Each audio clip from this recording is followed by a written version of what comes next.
नमस्कार दोस्तों, horror journey में आपका स्वागत है। आज हम एक मृत शव की कहानी सुनने जा रहे हैं, जिसमें एक साध्वी उस मृत शवों के लिए साधना करती है।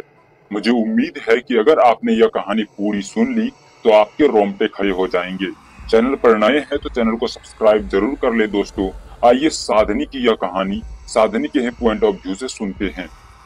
राजस्थान के बिहार इलाके में बसा था एक छोटा सा गांव कालागढ़। गांव की सीमा पर एक टूटा फूटा मंदिर था, जिसे लोग सांपित मंदिर कहते थे। वहां कोई पूजा नहीं करता था, न ही वहां कोई रात बिताने की हिम्मत करता था।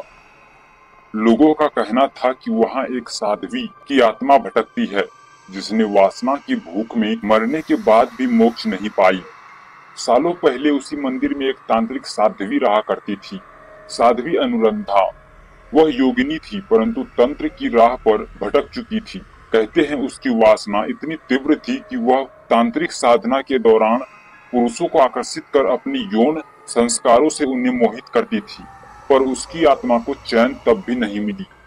उसकी लालसा और गहराती गई, और फिर एक दिन उसने अघोर साधना का मार्ग चुना, जिसमें मृत देह के साथ अनुष्ठान करना होता है। उसका उद्देश्य था मृत्यु को जीतकर एक मुर्दे को वासना के लिए जीवित करना। काली अमावस्या की रात थी। मंदिर के पीछे लगे शमशान में एक जवान लड़के का अंतिम संस्कार हुआ था, नरेश। उसकी आंखें अब भी धुंधली थी, मानो मौत ने उसे अधूरी निगाहों से देख रही हो। साध्वी अनुरंधा उसी रात शमशान पहुंची। अपने साथ लाई काली हड्डी, भस्म, रक्त और तांत्रिक ग्रंथों के साथ उसने नरेश की अधजली लाश के पास एक कामकली अनुष्ठान आरंभ किया। मंत्र कुछ यूं थे: ओम ह्रीम क्लीम काली कामिनी स्वाहा। मृत देह को वासना में जीवन दो। कुछ देर मंत्र जाप होने के बाद चारों ओर धुआं फैल रहा था। साध्वी ने अपने शरीर पर वस्त्र त्याग दिए थे। उनका तन विकृत हो चुका था, पर उसकी आंखों में वासना की प्यास जल रही थी। उसने मृत शरीर को आलिंगन में लिया और उसका मंत्रोच्चार उग्र होने लगा। अचानक एक तेज चीख गूंजी। मृत शरीर ने हिलना शुरू किया। साध्वी ने जैसे ही उसका चेहरा चूमा, नरेश की बंद आंखें खुल गई, पर वो अब नरेश नहीं था। वो था एक प्रेत, जो वासना से नहीं, रक्तपान से जिंदा हुआ था। साध्वी ने उसे अपने साथ मंदिर में रखा। दिन में वो सब जैसा पड़ा रहता, पर रात होते ही उसकी आंखों में लाल रोशनी जल उठती। साध्वी हर रात उसे संतुष्ट करने की कोशिश करती, परंतु वो सिर्फ मांस और रक्त चाहता था। कुछ दिनों में गांव के लड़कों की गायब होने की खबरें आने लगी। पहले एक, फिर दूसरा। 5 दिनों में 5 लड़के गायब हो चुके थे। गांव वाले भयभीत हो उठे, पर किसी की हिम्मत नहीं हुई कि शापित मंदिर के पास जाए।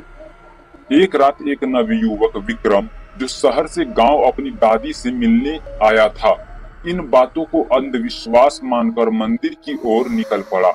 उसने हाथ में टॉर्च ली और मन में साहस। मंदिर के पास पहुंचते ही उसकी टॉर्च बुझ गई। वहां सन्नाटा था, और फिर मंदिर के अंदर से उसे धीमी धीमी सिसकियों की आवाजें सुनाई देने लगी। कौन है? विक्रम ने पुकारा। अचानक दरवाजा खुला। अंदर साध्वी अनुरंधा नंगी अवस्था में बैठी थी। उसकी आंखें बुझी हुई और शरीर पर खून के धब्बे। तू आ ही गया, वह बुदबुदाई। उसने विक्रम को बुलाया और कहा, मुझे मुक्त कर दे, इस शरीर से, इस खून से। पर इससे पहले कि विक्रम कुछ समझ पाता, एक लंबी परछाई पीछे से आई और विक्रम की गर्दन दबोच ली। वो अब पूरी तरह जाग चुका था। नरेश अब किसी मनुष्य का नाम नहीं था। वह कामपिशाच बन चुका था, जो अब सिर्फ युवा रक्त और स्त्री की पीड़ा से जीता था। पर विक्रम साधारण नहीं था। वह एक तांत्रिक ब्राह्मण परिवार से था। उसने अपने पर्स एक रक्त यक्षिणी रुद्राक्ष निकाला और उस प्रेत के माथे पर फेंका। एक जोरदार चीख के साथ पिशाच दीवार पर जा टकराया। साध्वी चिल्लाई, नहीं, उसे मत मारो, वो मेरा प्रेम है, मेरा यज्ञ फल है। विक्रम ने मंत्र पढ़ने शुरू किए। पूरा मंदिर कांपने लगा। तभी पिशाच ने साध्वी को ही पकड़ लिया। उसकी आंखों से आंसू बहे। मैंने तुम्हें जीवन दिया, तुमने मुझे श्राप। वो दोनों एक चक्रवात में समा गए। भोर तक मंदिर शांत हो गया। विक्रम ने गांव लौटकर मंदिर को बंद करवा दिया। सब कुछ सामान्य हो गया, पर उस रात विक्रम के कमरे में खिड़की के पास एक स्त्री की धीमी आवाज आई, मैं मुक्त नहीं हो सकी विक्रम, अगली अमावस्या तक लौटूंगी। वासना की राह यदि आत्मा की शांति नहीं, सिर्फ शरीर की तृप्ति के लिए अपनाई जाए तो यह तंत्र नहीं, तांडव बन जाती है।